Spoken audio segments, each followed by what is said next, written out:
స్మృతి జుబి ఇరానీ 23 మార్చి 1976లో జన్మించారు. న్యూఢిల్లీలో ఒక భారతీయ రాజకీయ నాయకురాలు, నటి, ఫ్యాషన్ మోడల్ మరియు టెలివిజన్ నిర్మాత.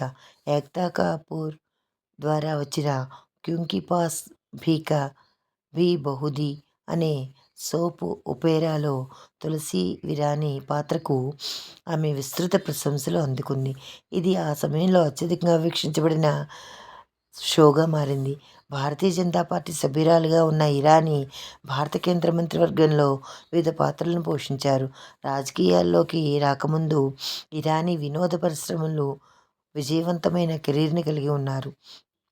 2025లో దాదాపు 2 దశాబ్దాల నటనకు దూరంగా ఉన్న తర్వాత ఇరానీ క్యూంకీ పాస్ కభీ బహుదీ 2లో తులసి ఇరానీ పాత్రను తిరిగి పోషించారు.